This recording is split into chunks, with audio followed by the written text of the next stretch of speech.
You're watching Booze Hackers. Okay, Adrian, so here we are again, chatting about a variety of alcohol topics. And so what are you planning on drinking tonight? Well, so before I show you what I'm drinking tonight, I just wanted to do a quick shout out to Highland Brewing, who's based in North Carolina, Okay. just over the mountains from me in Asheville. And this is their seasonal Thunderstruck coffee porter. And it's fantastic. It's one of my favorites. I look forward to it every year. I'm a big fan of stouts and porters. Yeah. But that's not what I'm drinking tonight. I went by Trader Joe's, and I didn't intend to pick up any beers or anything there. Of course not. You know, but they had in a bunch of Belgian ales, and this label has the amazing quality of being invisible to the camera. Yes. When it directly faces it. But it's a Blackberry Farm Brewery classic Belgian style ale, and this is one of the alcohols that I associate with Thanksgiving, which is one of the things we're going to talk about today. Okay. I'm just going to get this open here. Every time. Yeah. It had a gives nice me anxiety every time.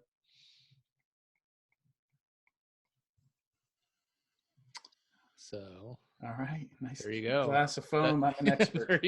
Not very exciting so far. The bartender jobs are coming in right as we speak. Yeah. I've got time. Okay, so I guess I'll start off then as well.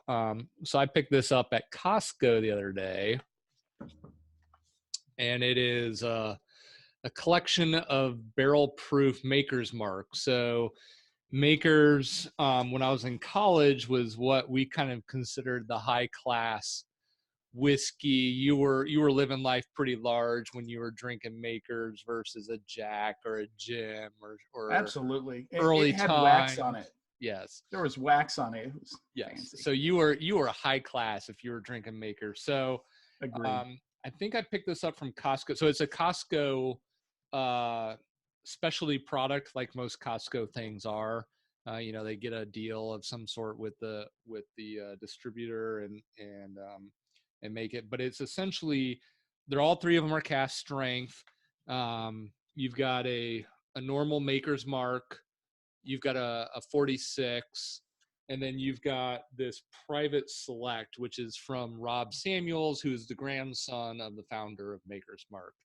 Right. And I went to a presentation that he did at Disney's Food and Wine Festival maybe 4 or 5 years ago, and we're actually going to talk a little bit later about this last trip I took to Disney's Food and Wine Festival. But so Maker's is a wheated Kentucky bourbon. Not my favorite thing these days, but I figured at cast strength, it was a nice thing. I think it was about $70 for the three of them, and those are the smaller bottles. Like a good deal. Well, so they're the smaller bottles, so I had to take another look. Oh, are they? I couldn't tell. Yeah, they're the what are they? 350? Yeah, the 375s. 375. So exactly half of a normal. Right. So the normal Maker's is 108.8% or proof. The 46 is 111.2 proof. And then the Select is 110.2 proof. And there's also some stuff on the packaging and stuff about what barrel it came from, like most of this stuff, right? They tell you the whole backstory, blah, blah, blah. And so I poured let's see if I can do this. So we've got that one on the end. So that's the normal Maker's. Ah, you're doing a tasting flight. And then we've got the 46, and then we've got the Select. And I've done the tasting before. I did it a couple of weeks ago when I first got it. And what I liked really, and I'm going to drink them all tonight, but the 46 was really my favorite. But again, just some of the episodes we've done so far in comparing the different whiskeys together is I definitely like the heat, and I definitely like the spice when I'm drinking bourbons and whiskeys. So yeah, I think the 46, what they do is they put toasted oak staves inside the barrel, to add a little bit more spice to it. And so there's actually on the back of the bottle, it gives you the flavor profile that particular barrel came from. And I think they actually break it down. They say, okay, you get 3 high toasted, 2 medium toasted, a couple light toasted, or whatever the case may be for that. So yeah, I kind of like those gift packs, where there's a bit of a story to it. Like some of the scotches you get have these nice like fold out things. Like I forget what it was that I got not too long ago, but it had a map, like reproduction of the like 1600s map of where the distillery was located in Scotland. yeah. And it was, I'm a sucker for stuff like that. Like I like a little education, Yep. maybe some mystery around, the product, instead of it just being booze, I can pretend it's more cultured. Yeah, and I think we talked about this on the last episode. We're entering the season of the gift packs, and a lot of that stuff is free.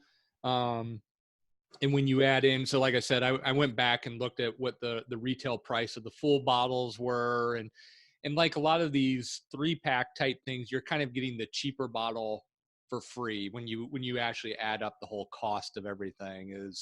They're kind of throwing the $30 bottle or the $25 bottle for free, because I think the full bottle of the private select was $60 in of itself. And so I'm not sure I would spend $60 for that. Because then you're getting into a mid-tier Scotch range where I think my preferences would go, but I could see a lot of people would enjoy that. So yeah, actually one other thing, and then let's talk about your trip. I mentioned in the news last week that Baker's was repackaging, and this is the new bottle. Awesome. This is the 7-year. Before it had that diagonal label on it, and it said Baker's across the side, and it looked very old fashioned. And this is very classy looking. They also added $20 to the price, so yeah, that's not great either. Even the the top here is custom metal. Yeah, it's looks very classy. Slick. It's the same fairly hot, very, very good flavor in my opinion. This is one of my favorites. It's the same stuff inside, just awesome. Yeah, so my wife and I are big Disney fans. It was one of our first major trips we ever took together when we were dating. We got engaged down there. We got married down there. So we go down there quite a bit for adults who don't have any kids. Some of our friends look at us like we're cuckoo for Cocoa Puffs, but whatever. I enjoy going down there because it helps escape reality and takes you back to your childhood a bit and stuff. So, just to add something in, I was one of those, and we never went when I was kids. When we were kids, we went to Universal once, and that was about it. Yeah. But my aunt actually retired from Disney and was able to get us in for free. And we took the kids a couple years ago to Epcot, and we just all had the best time. Like my preconceived notions. I mean, to me, Disney is Magic Kingdom, right? Yeah. And like actors walking around dressed up as Disney princesses and silly costumes and stuff like that. We went to Epcot and did the round the world, drinking, eating fantastic food, saw the fireworks show at night, and I went to get a coffee, and I could get a shot of Jameson's in the coffee. And I was like this is okay. They're doing all right by the parents here. Like I can totally see adults going down there. So it's something I think you have to do for you to realize, this isn't just for kids. Yeah, no. And they've realized that over the years that, we can sell alcohol at really inflated prices and people are going to keep buying it. In fact, so for years, Magic Kingdom was the only place you couldn't buy alcohol. And about 2 years ago, they started to sell alcohol in a couple of the restaurants, some wine, some beer. I don't think you can actually walk up to a kiosk or anything like you can do in any of the other three parks and buy a drink. You have to kind of sit down and have a food with it. But Right. yeah, we were down there in September, which I don't know if you know about the Food and Wine Festival, but it's Mm-mm. something that's been going on. The Epcot Food and Wine Festival has been going on for 20, 30 years now at this point. Wow. And I think it started off as a way for Disney in the fall to get people to come down, because that was a traditionally slow season. The summer's over, all the families have gone back home. How do Yeah. we keep people to keep coming down? And so they started doing this Food and Wine Festival, and it's changed and morphed over the years. And we've gone to it, I don't even know, maybe 8 to 10 times at this point. And it keeps getting longer and longer. So our trip was 2 months ago. It was back in September. I think this week was the last week. I actually had some friends down there this past week, and I'm like, holy crap, the Food and Wine Festival is still going on, right? Because they're putting Facebook pictures up and stuff and everything. And we had kind of talked about this. Is this something we should talk about on the show? It's not really the target audience of Disney, et cetera.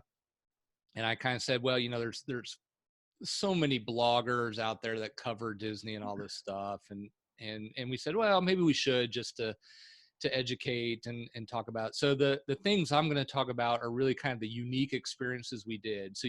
So basically around Epcot, you can basically walk around the world and sample different food and wine and alcohol options around the world. But then there's some special events that you can go to that you have to pre-register for. And so I figured that's what I would cover today. The other thing that happened, though, was Disney's Galaxy Edge opened essentially the week before we went there, which is the new Star Wars land down in Disney Hollywood Studios. And so I figured I'd throw a couple of those in there, because I figured security geeks, Yeah. Star Yeah. Wars, that probably is a There's significant overlap. You yeah, can't go wrong. exactly. Yeah. So I figured I'd throw some pictures up and some videos up of what we saw. So hopefully this all will come up, and we're gonna actually, I need to go all the way back to the beginning. So what's it like when you go? Do you buy like tickets for the entire thing at once, or do you just get access to Epcot and pay a la carte as you go for all the different things that are going on? Yeah, it's the number two option. So essentially, you have to have access to Epcot, and then you have to. It's like walking up to a kiosk. It's kind of like a street fair or something, right? And so there's all these little kiosks around the world, in Future World, and you get a little booklet that you can open and put stickers on and said, oh, and check off that I had this event, right? So they gamify the whole system, Right. in order to increase sales, right? And so, oh, you've got to get something from every country, and you've got to get, every drink and all this stuff, right? So they certainly know what they're doing when they're trying to market this stuff. And the prices aren't cheap by any means. Again, you're already doing a Disney vacation, and then you're paying for inflated prices on drinks and food. But it's, Sure. especially if you don't live in a major metro city, a lot of the things you're going to experience, I think, are going to be somewhat unique. And like I've said, I'm in the Kansas City area, which is not like the most sophisticated metropolitan area in the world, but I could probably find just about everything I had there locally in a more authentic measure. One of the things I did have, which was kind of cool, it was a bourbon drink with a spare rib in it. In the drink. In the drink, yeah. So you've got a rib in your bourbon. It's almost like a bourbon apple cider drink, with a spare rib on a stick. Okay, I have questions. So Yeah, is the rib warm? yeah. And does that The make rib is warm. It's toasted. and the drink is warm? And the drink's not, the drink's neutral. Okay. And then you're sitting there and you're pulling the I don't even know if anybody can see us right now, but you're pulling the spare rib on a stick out of the drink and eating that, and then sipping the drink at the same time. So So Bloody and, Mary can do it. Why not? right. Yeah. Why not bourbon? I guess. Yeah. So I think that's one of the most unique things, but whatever. So Was this it is, good? it is pretty good. And I'll be honest that when we were there, it was freaking hot. And so you're drinking some of these wines and stuff, and it just was not enjoyable. You're trying to drink a sample of wine out of a plastic cup. It's 90 degrees. The sun is beating down Yeah. on you. So a lot of the times I just kind of shifted into beer to go, okay, I'd rather have the wine, but I'm going to drink the beer because I need to relax and chill Right. out a little bit. But So what I'm hearing is a tip here: go at the end of the festival. yes. Yeah. And they do stagger some stuff through the festival, et cetera, but most of the things are available the entire time. And they've managed to stretch this thing. I think it used to be like a 3-week, 4-week thing, and now it's a 2-month thing, because they know people are just going to come in for that. But so I suspect that everybody's looking at a picture of me right now sitting in front of a chess. Wearing the shirt you were wearing the last time we recorded. Oh, huh. I didn't realize that. So I couldn't see enough. I meant to ask you what the shirt said last oh, time we recorded it. I couldn't see the whole shirt, and now my question is answered. yep, there you go. Where's the party at? So I get a lot of compliments on that shirt. So It's a great shirt. so this is the now I forget the name of the ride, but essentially it's the Millennium Falcon, as any Star Wars fan can tell, right? I'm sitting at the chess table for this, and what it is, it's a flight simulator. You get 6 people into the cockpit of the Millennium Falcon. 2 people get to be pilots, 2 people get to be gunners, and I think 2 people get to be engineers. And it's a lot of, if you're not the pilot, it's a lot of random hitting buttons, which is okay, I guess. The pilots is where it is at. And if you're the co-pilot, you're essentially Chewie, and you get to punch the Millennium Falcon into hyperspace, Nice. which is freaking cool. If you're a Star Wars fan at all, to be sitting in the cockpit of the Millennium Falcon, pull down the 2 silver mechanisms that launches the Millennium Falcon. So, and you're walking through these hallways, just like the when you're watching the movies. And the coolest thing is the floors actually ting like the floors do in the movie. Oh So yeah. yeah, so you're walking and you just hear that metallic ting ting ting as Yeah. you're stepping through. It's pretty darn cool.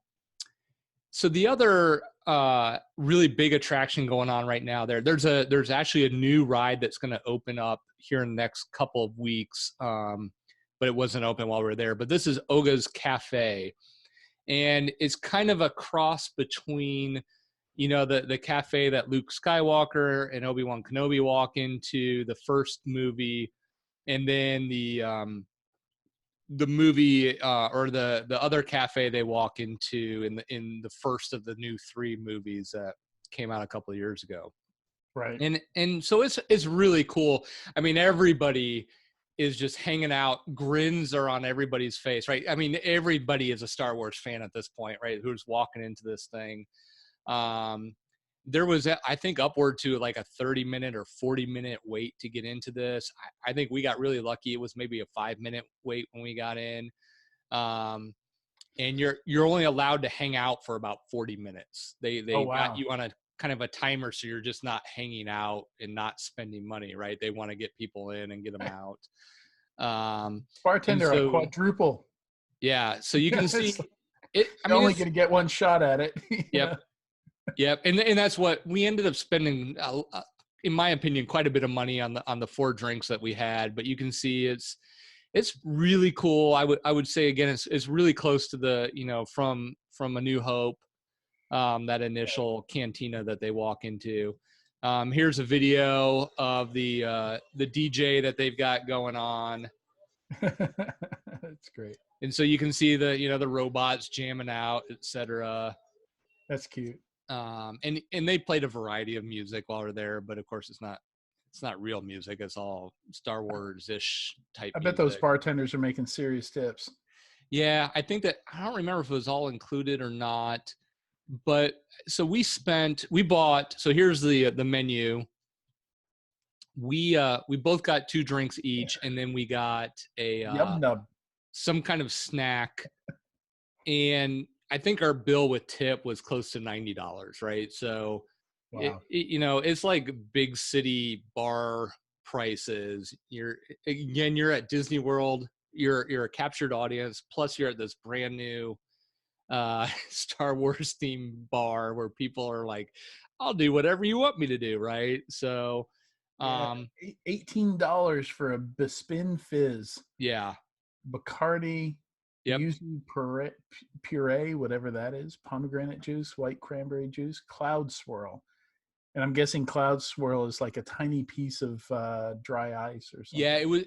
It was something that had like 3 little holes in the bottom of the glass, and somehow was popping the dry ice out. But I was like, I thought dry ice was poisonous, so maybe it's something else that was doing it. And I've got a video coming up. So yeah, so like I Well, said, we ordered. it's it's frozen carbon dioxide, right? So it's not poisonous. We just you don't want to be in a room with nothing but carbon dioxide, Yeah, I like in a data center after the I don't know. I've heard after the horror fire stories suppression of people adding drops. dry ice to drinks Yeah, and having internal damage. So I don't.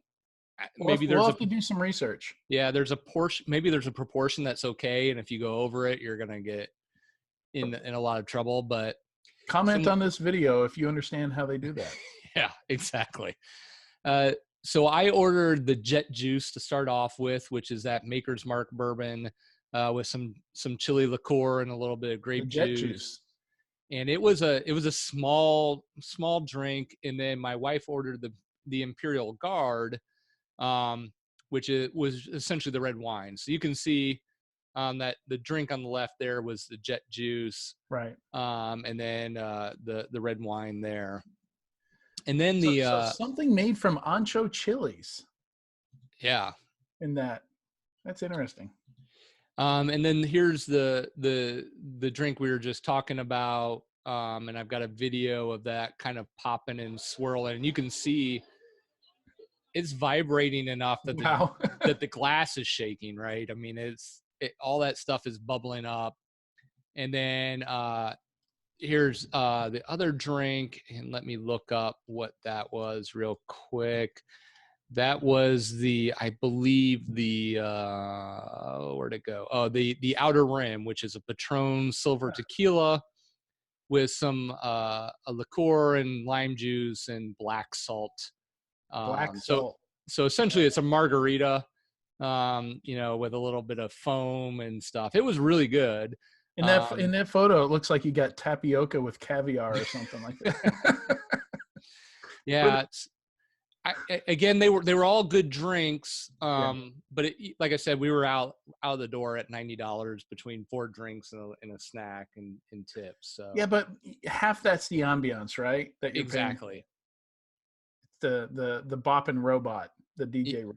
Yeah, and I had a gigantic grin on my face the whole time, right? I mean, it That's was worth the money to me. It was a one time. that right there. That's what you're paying for. Let's do this. I'm smiling. I feel like I'm in a Star Wars movie, Yeah. hanging out at some cantina, waiting for somebody to walk in with a lightsaber and start, slashing people. But Waiting to see who shoots first. right, exactly. And that, and again, I don't want to get too much into the whole Star Wars thing, but there's a whole build your own lightsaber thing, which I almost did. It's just Oh super wow. expensive. But every review I've read has been it's like an amazing religious experience where you Oh walk through wow. this huge ceremony. You take something home with you? Oh yeah, it's a $200 lightsaber, but Oh cool. it's a metal hilt, and you pick your parts, and they have this ceremony when you light the lightsaber up, and it's like an hour-long experience or Oh wow. something. It's not the plastic put some pieces together Do and you get stuff. to choose your color? Yes. Okay, so you can Yeah, get your Sam Jackson purple. exactly.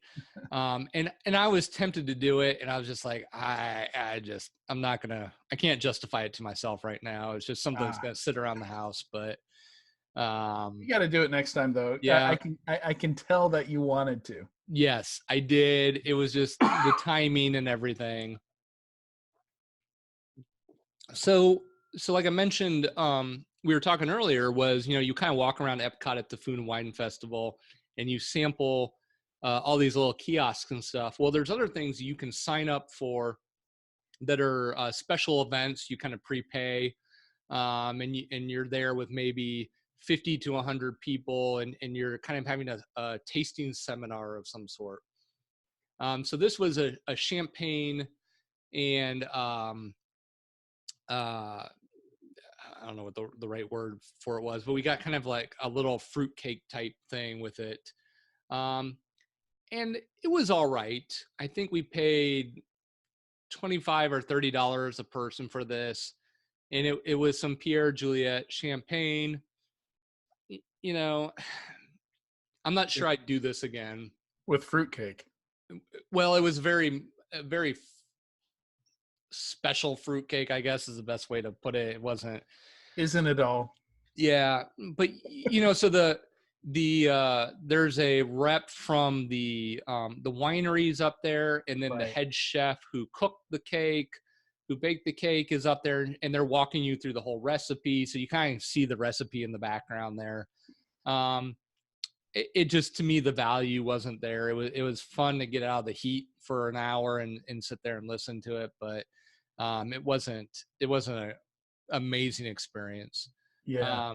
Well, champagne's far from my favorite anyway. So. Oh, well, we'll have to do a champagne episode because I love it. Oh, do you? Okay. Yes. Maybe there's just like when I met my wife, I told her I didn't like beer, and she said, Yep. "Well, you haven't had the right kind." And Yep. that's been advice that I've taken with me through life. Yep. So then one of the other ones we did was a Macallan testing. Cool. And so the one of the chief ambassadors of Macallan got up, and they kind of do a little spiel about the whole distillery. Macallan is I like their scotches, but they're certainly one of the big dogs in the Scotch world. They spend a lot of money on marketing. They've got a lot of shelf space in any liquor store. Yes, exactly. So so I believe now I forgot to bring my little booklet that you can kind of see there in the background. The one in the middle is the normal Macallan 12. 18? Number 3 is the 18? I think it's 15, if I remember correctly. And the first one was a non-age statement. And it was all right. My preference was certainly for the normal Macallan 12 out of the 3. The 15 was actually a little musty. And we've kind of talked in the past about some of the longer aged whiskeys kind of taking on almost too much flavor from the barrels and et cetera. Too oaky. Yeah. And this one, I could smell it right off the bat. I was like, there's just a musty smell to this. Yeah. I could see why it would appeal to people. But between the 3, I was like, just give me the straight normal Macallan 12 and I'll be happy. So what was the term you used for number 1 there? You said a non-aged statement? Yeah. So there's no age grade that they're putting on that, like a 10-year-old or a 12-year-old or a 15-year-old, right? It's a blend of probably mostly younger whiskeys, but I think it was also double barrel aged, if I remember correctly. So I think what they did is they tried to add some more flavor to a younger whiskey by putting it into multiple barrels so it could grab more flavor out of that wood versus just sitting in the same barrel for 12 years. Huh. So is the idea to show you here's the difference between young, medium, and old, or? I think it was really just a sample of here's 3 different styles. And we're gonna taste them and walk through the tasting profiles of them all. Yeah, I guess I'm just wondering what you would buy off the shelf that would represent number 1. So if I can put it in the show notes of what it actually is, because I don't remember off the top of my head, but I'm pretty sure you can buy it in the liquor store, and it's actually cheaper I believe, than the 12, but it has a fancy name, so it makes it sound, from a marketing perspective, like we've talked about a little bit, that there's a little bit of cleverness with the marketing to Sure. go, oh, hey, this is double aged. Well, it's not really aged that much longer, but the double means it's been put into 2 different barrels. I think that's one of the most fascinating things about the marketing is because yes, there is a lot of marketing, but there's also rules about what they can and can't say in the marketing. Yeah. So there's this whole lingo, this whole vocabulary that you have to decode what it means on the bottle when they say double oaked, or they say finished, or they say, certain things like with the rums you have añejo and all the different lingo there. Yeah. Well, and that's a great lead into a topic we're going to discuss later, is what does marketing do for the product, et cetera. The other interesting thing is you can see number 3 is really the lightest in color. And that's the one that has been in the barrel the longest. Yeah, and that's interesting to me because I would think it would be the opposite, that where that color comes from is from the wood, right?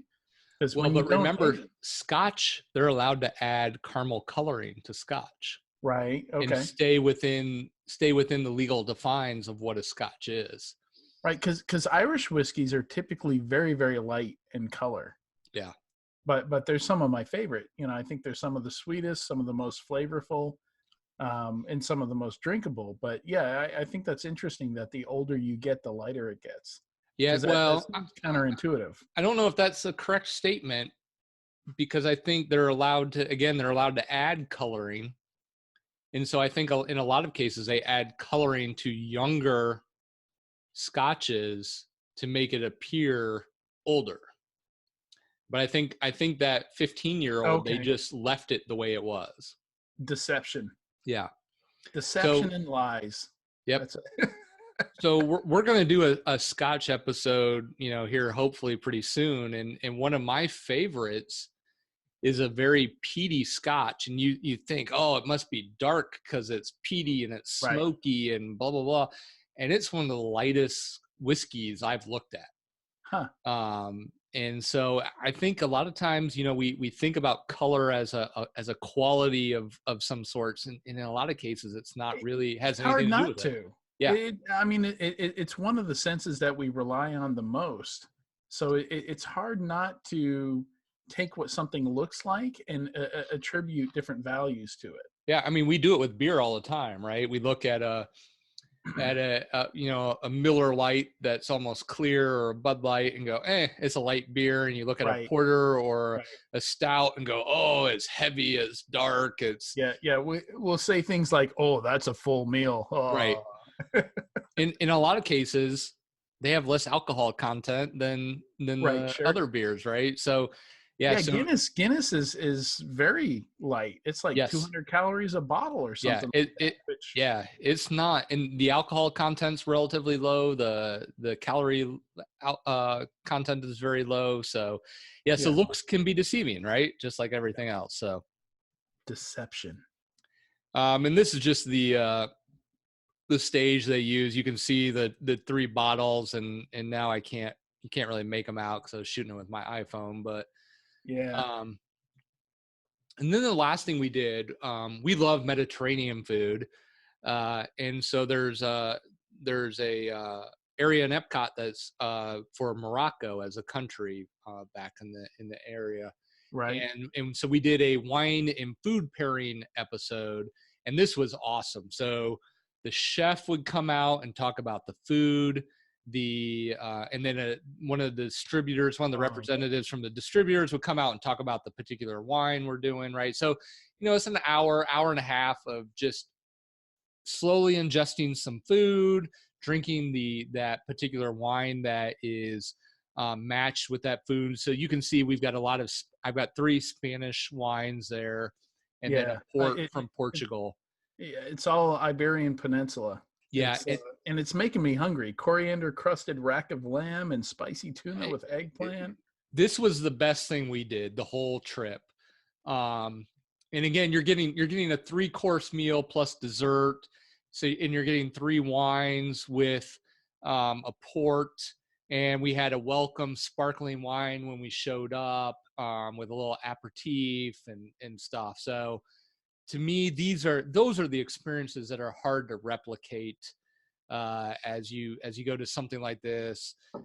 Is just you're getting educated and you're getting things that are prepared specifically for the event. We've just always have enjoyed that, and then you tie it to that Moroccan, Middle Eastern theme, and then it was a very good experience. So, Okay. and that's the end of that. I'm not sure I'd call Morocco Middle Eastern though. You're far from the Middle East at that point. It's Mediterranean, I guess, would be the maybe a more appropriate thing, but a lot of that food is very similar across that Now, region. I say that. I mean, that's just from a looking at the map geography perspective, because I don't know a ton about Moroccan. I've had a lot of Moroccan food, but in fact, one of my favorite restaurants, and one that I go every time I go to Las Vegas, is called Marrakesh. Yep. And it's there's only one thing you can get, and it's like a 6-course meal, and the whole inside of the place is made to look like a tent, and it's amazing. So for all I know, that could be accurate. I don't actually know what I'm talking about. So I will say, if you go back to Epcot, Morocco is back in the back. I think it's right next to France. Yeah, In I don't the think we hit that when we were there. We didn't get that far. and there's essentially 3 restaurants back there. There's a fast foodish type thing. So if you want some shawarma, whatever, you kind of think of your Middle Eastern fast food. You want a gyro of some sort, shawarma, etc. Then there's kind of a tapas restaurant. And then there's a full service restaurant. So the tapas restaurant is where we were when we were having that experience. And then there's a full restaurant called Restaurant Marrakesh. Okay. Um, and so the interesting thing about Morocco is that the King of Morocco sent all his artisans over to decorate that entire land. So it is truly authentic Moroccan art, Moroccan tile, all sorts of stuff. But Restaurant Marrakesh is one of our favorite restaurants in all of Disney. One of the reasons is it's never crowded because I think it's truly authentic, and Right. the general American palate doesn't want that food. They want the generic Chinese food or the generic French food or the generic Right. whatever English And food. that, honestly, that doesn't surprise me because, again, my experience going to Epcot, I was kind of blown away at how important science was at Epcot, and how important it was to make things authentic. Like Yeah. they've got um, the little lazy river tour that you take through the stuff that they're farming, that Yep. they're growing hydroponically. The Uh, land. they have working scientists there, experimenting with different kinds of seeds and different kinds of agricultural experiments. So it's and I mean, I didn't read a whole lot before going there, but I was still really, really impressed with the effort that goes into that stuff. Yeah. Absolutely. Yeah. Yeah. So Restaurant Marrakesh, that's easily one of our favorite restaurants, because I think it is so authentic. They have a belly dancer that comes out, I want to say like once an hour. So you're sitting there at Yep. your table and you've got this Yeah. huge, Marrakesh and Las Vegas is the same. Yeah. yeah, you've got this huge plate of lamb meat and rice and all this stuff. And it's just, to me, it's just one of my favorite places to kind of relax. And again, you get away from the crowds because I don't think the typical American palate is looking for that experience. Yeah. So that kind of wraps up that trip. And so you had a topic about talking about Thanksgiving. Yeah, so we're getting into that season. I don't know precisely when we're going to release this episode, but yeah, it's I think we're about a week away, right? It's Yeah. next week. Yep. So next week is a 3-day week for most of us. We have Thursday and Friday off, and Thanksgiving. So I've kind of got two groups of drinks. When I think about Thanksgiving, I think about what I had as a kid. So nostalgia is always a big thing there, and eggnog is one of those things where you love it or you hate it. It's like licorice.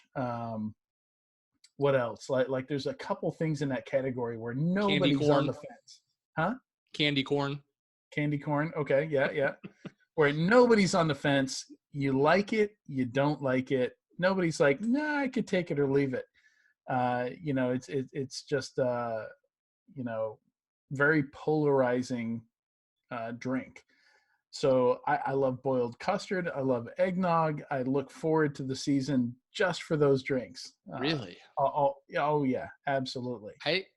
I've had some bad experiences with eggnog, so I think that's part of my turn off with it. Homemade or commercial eggnog, like grocery store eggnog? I want to say it's homemade with the whiskey, and it probably had a little too much whiskey Okay, I can see that.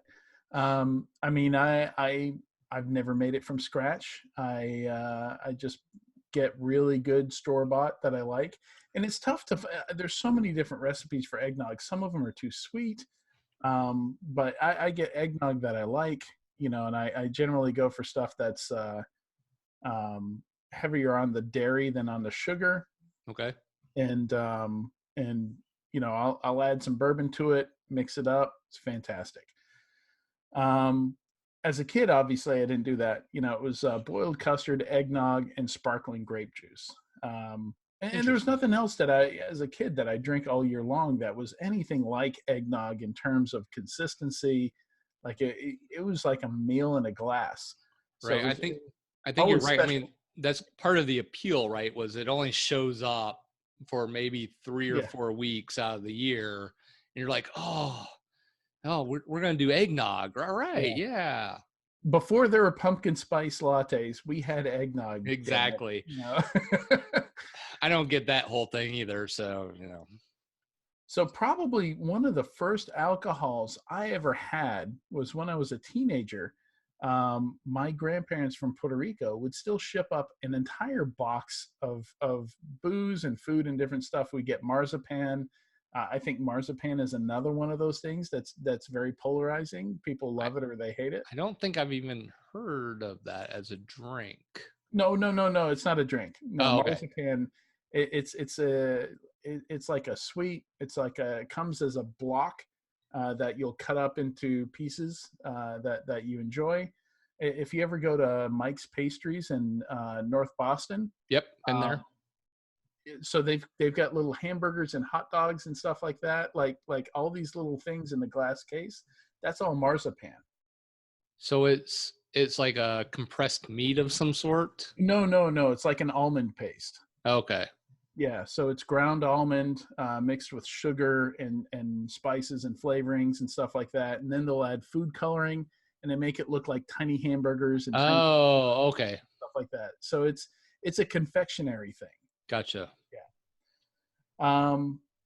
So yeah, they'd send up the stuff, they'd send up the booze. And I think at some point when I was a teenager, I snuck a little coquito.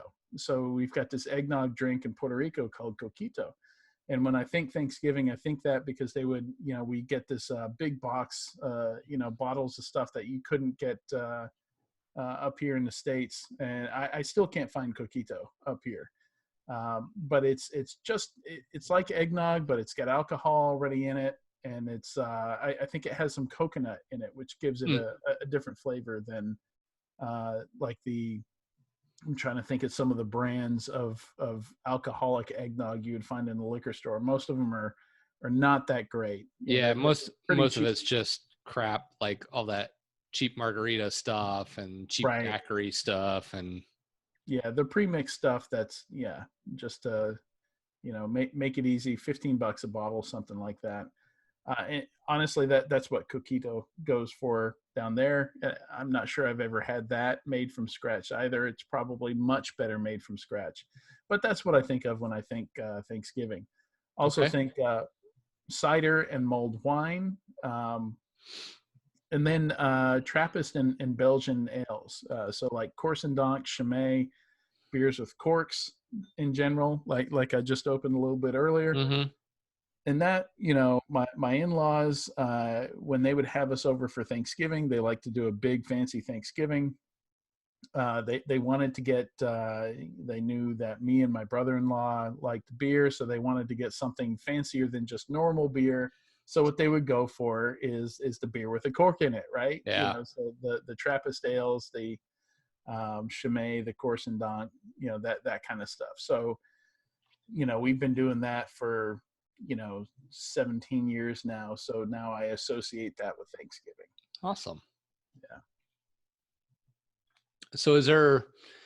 So I did not grow up in that type of environment. I'd say Thanksgiving was certainly much more food focused. I don't think I associate anything with Thanksgiving from a drink perspective. Okay. Um, No sparkling grape juice. we had some of that growing up, but so what if you were to pick one thing that said this is Thanksgiving from a drink perspective, what would that be? It'd have to be eggnog. So I'm so excited about eggnog, and that's the earliest it used to come out. I think it comes out a little earlier now. like most things. Yeah. So that was my question, is not Christmas. I mean, because I associate eggnog with Christmas, right? That's the season.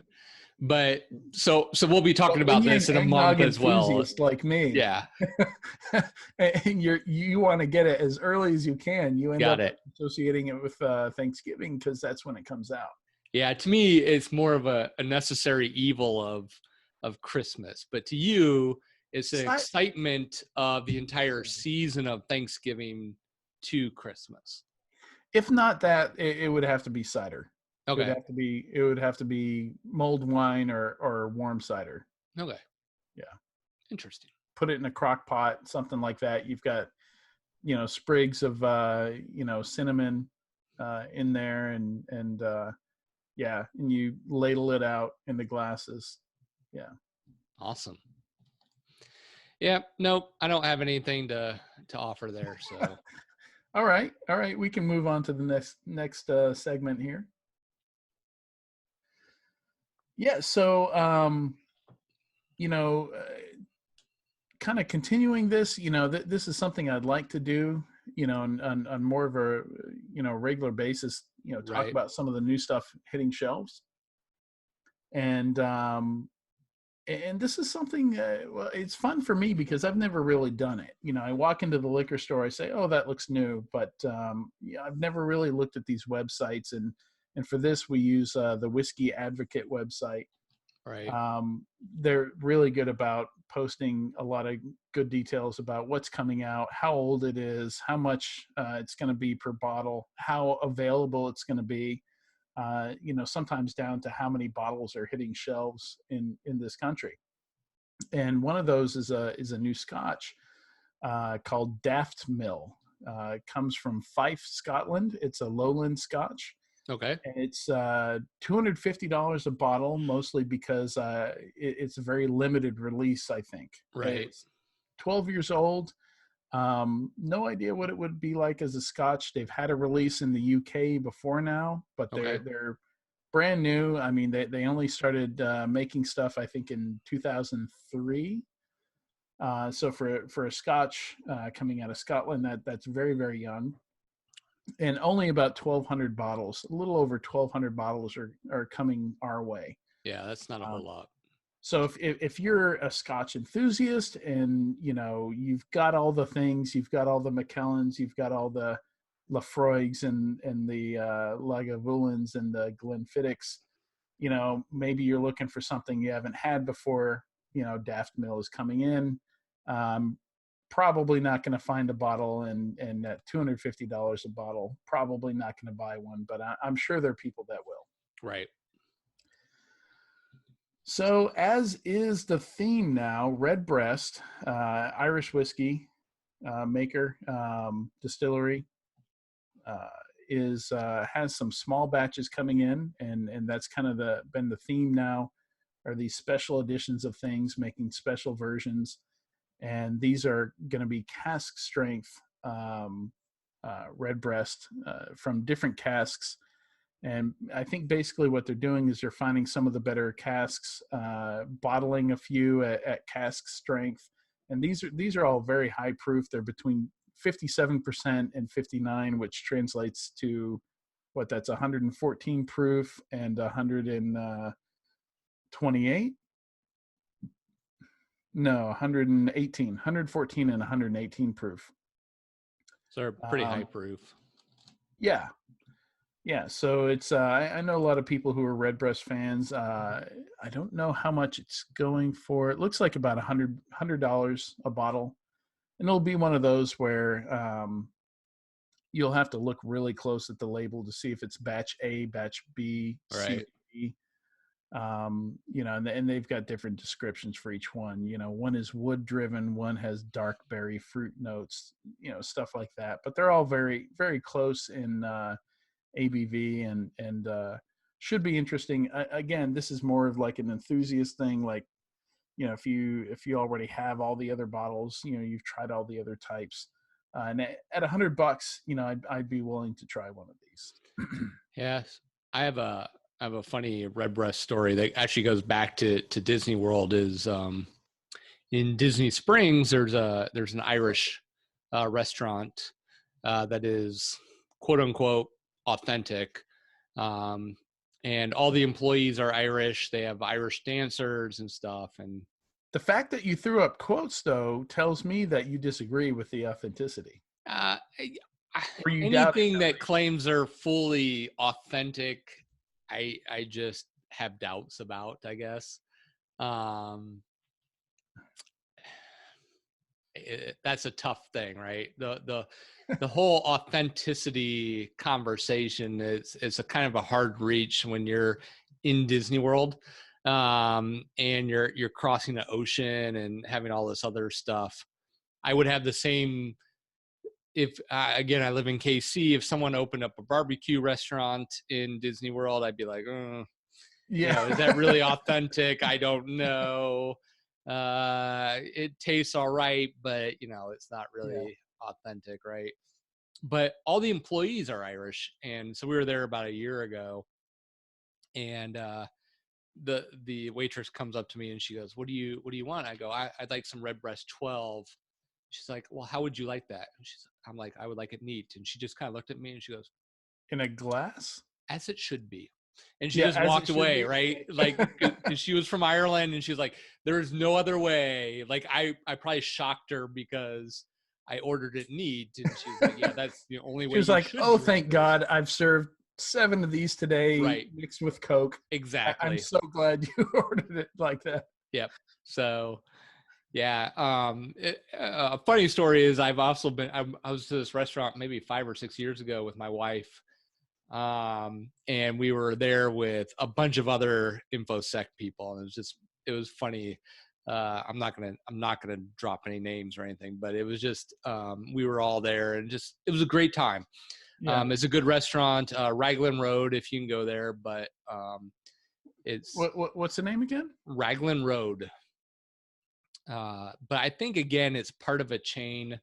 Almost everything at Disney is owned by some master corporation somewhere, but it's a good experience.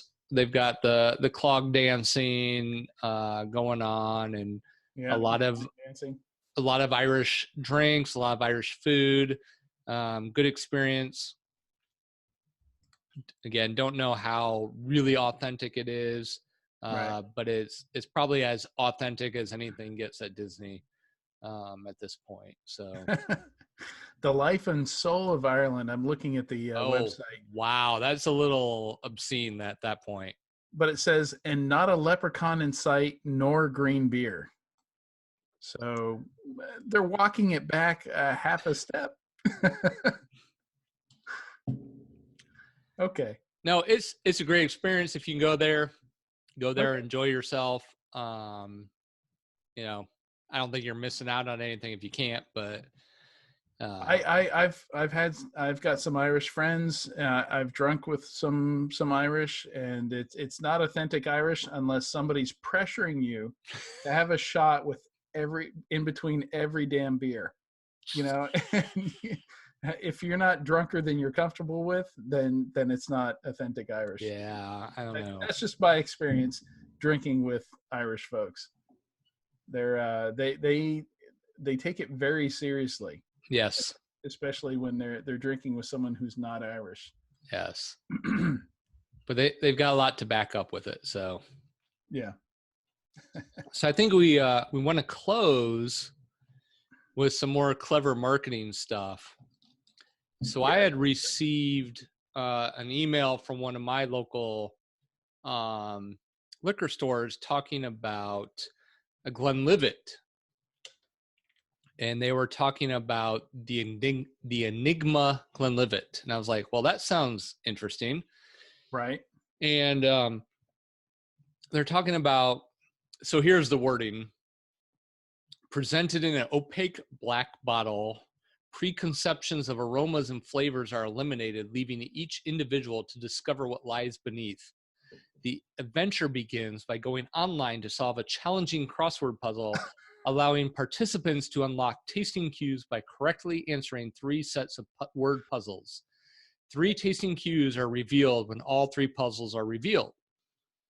So the other thing was, it started with, first came the alpha in 2013, followed by the cipher in 2016, and then the code in 2018. And I'm like, oh, well, this sounds interesting. We're security people. Those are all keywords I would target something. As, you know, we're talking about code, we're talking about Enigma, we're talking about cipher, alpha. I've never seen this in a store. Exactly. I'd never heard of this. I don't, and I just may be ignorant of what's going on. And so I started doing some research into these. And essentially what they're doing is they're releasing a total black bottle. So the Yep. bottle is just black. Yeah, it's painted totally black. I'm looking at several of them right No now. tasting notes, right? Again, we talked about marketing and, oh, this comes from the salt of a dolphin's tear and, you know, whatever. And essentially what they're doing is they're going, here's a blank bottle. We're not going to tell you anything about it. We're going to charge you $100 to $125 for it. And we're going to throw up some puzzle of some sort to get you to where you need to go. So I did a little bit more poking, and it sounds like on Glenlivet's website they've done some, oh, well, if you pick this, it's kind of almost like yeah, so there's obviously a crossword puzzle, but on some of the previous can you see what I'm sharing ones, here? yep, I can see that. On some of the previous ones, they kind of do like this click through, choose your own mystery type thing, right? Do you taste this or do you taste this? Oh, nope, sorry, you chose poorly. You need to go back to this other thing. And then they have, after a couple of months, the master distiller of Glenlivet gets on and produces a video of some sort and says, blah, blah, blah, blah, blah, this is what you should have tasted. And so there's all these challenges for these other, the enigmas and the codes or whatever, the clever names that they're giving these. But basically it's here's a blank canvas. Do you taste what we think you should taste? Is what the ultimate challenge is. But then they lead you to that answer, so it's kind of a yeah. So bird with excellent night. What the? I even know. So at least they're giving you a crossword puzzle here. I kind of poked at one of the other previous ones, but And the other thing is they're non-age statement whiskey. So part of it could be, hey, we've got all this whiskey. Let's blend something together and try to come up with something clever to sell product that would not have sold. So it's interesting to figure out what they're trying to accomplish with this. It may just be, like we said, clever marketing for something. It's A rare. We've got some word association going on here. When you say "bring out," I think you're dead. Yeah, I'm. Bring out your dead. That's funny because I made that reference in another conversation a couple days ago. But I see that bottom one and say a rare, and I'm thinking steak, but that clearly does not fit into 3 letters. But it's separated into 2 words. Yeah. 8. Yeah, I don't know. Yeah, this is there's a lot of marketing going on here. Like immediate red flag here. Like, sure, I'm curious. Right. I'm curious. What does this taste like? You're not telling me anything about what it tastes like. I don't know how old it is. Right. Everything we would normally go off of to decide on whether or not we're going to buy a bottle of something is taken away, and sure, that's a solid gimmick. Right. You know, and that's the point, right? They're going, hey, we're not going to tell you anything. Can you get what we think you should get? And not just anybody can do this. I mean, like the one I was talking about earlier, you know, the I've already forgotten the name, but well, and that's kind of the point, right? Is you have to be a trusted brand to be able to say, hey, we're not going to tell you anything about what's in this bottle, and you're still going to buy it. Right.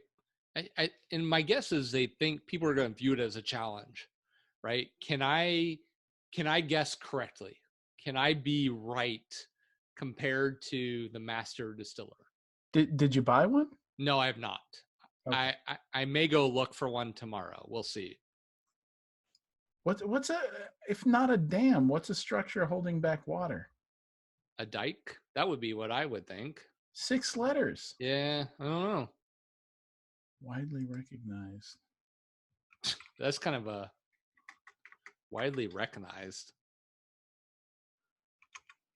Celebrity? That's not going to work. Well, famous would be a good word, but yeah, that's not going to work.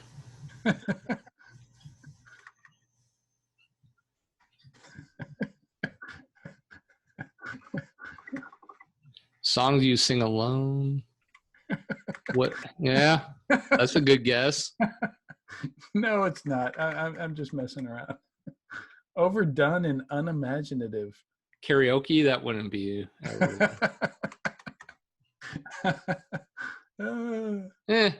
So right. So to me, it's very clever, right? It's hey, we're going to give you a blank bottle, a blank canvas. You can paint whatever you want on it. Yeah. And then at some point, we're going to tell you what we think is the right answer. Yeah. Yeah, it's interesting. It's sure they're having some fun. Yeah, okay. Yeah. You know, it's and you say it's not the first time they've done it, right? No. So they've so they started in 2013 with the Alpha. Okay. And then so 6 years they've been doing it, and it's they've been selling these black bottles. That's my guess. So Cypher came out in 2016, Code came out in 2018, and now in 2019 is the Enigma. Yeah. So again, for all of us crypto security people, you hear Cypher, Code, Enigma, you're like, oh, that's kind of interesting. But it comes at, right? They're challenging you to do something, right? And most of us are like, oh, I can solve that problem, no problem. $149 a bottle. Yeah. So it's not cheap. So there were 3,500 bottles of the Alpha were released, and then 33,000 bottles of the Cypher. So apparently it was popular enough that they multiplied it by 10 33,000 or 3,300? 33,000. So it was 3,500 bottles and then of the alpha, and then 33,000 of the cipher. And then I don't think I have any notes on the Enigma on how many bottles they released. So Interesting. So my guess is it's a very effective marketing scheme. Mm-hmm. Or they wouldn't keep doing it. No, we don't have to guess at that. They've been doing it for 6 years. It's working. Yep. Curiosity is working with people that are willing to spend $150. Yep. On an unknown bottle of scotch or whiskey. Yep. And you can find some reviews of this stuff of people who've done it. Hey, here's what I think. And then, 3 months later after it gets released, the master distiller says, here's what you should be. If you were an expert like me, you should feel this is the answer, but you should feel happy and grateful that you're drinking this. Exactly. You should be looking forward to next year when we charge you now $200. $200. Well, if it's blended, they avoid all the tariffs. So that may be that's an interesting point. That may be a strategy in the future, right? We'll give you a blended whiskey. I wonder if they have to state that on the bottle if it's blended, because usually to sidestep that kind of thing, you have to disclose. Right. Yeah. So actually, that's a good point. Huh. Interesting. I think I closed the window where I was. Nope. There it is. That might be worth looking for and investigating. I don't see how you solve the puzzle though. Like, I guess you get told something after you finish the crossword. Yeah, I don't know. I looked at some of the old solutions of the previous things. I was like, It was kind of a choose your own adventure type thing. Do you taste this or do you taste this? Do you taste this or do you taste this? So apparently I've got to finish this crossword before I can even get to that point. Well, that was one of the previous editions. So I think the crossword is a whole new puzzle. Well, maybe there's something on the bottle, because obviously I've got to have the bottle before you start questioning me about tasting notes. Yeah. Okay. Yeah, it's different. Yep.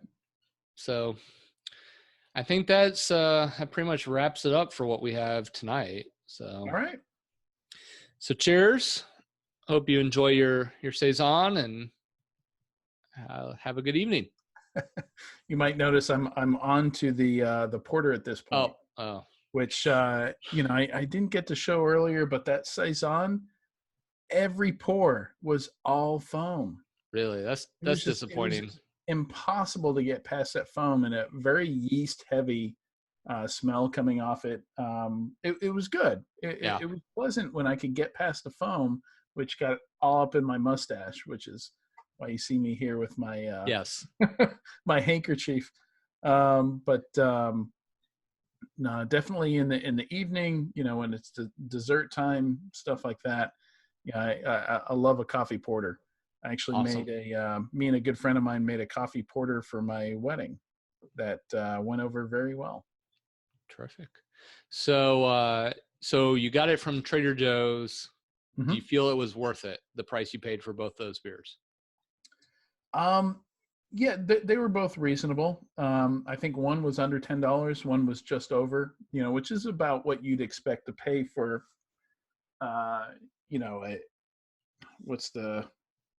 it's 750 milliliter bottle of beer. Yeah. So that's, that's reasonable for wine. But yeah, it's pretty good for beer too. Only downside is you got to be ready to share or ready to take it down yourself. Yep.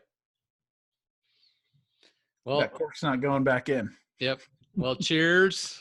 I guess you're taking it down by yourself. So cheers. Have a good night. Yeah, you too.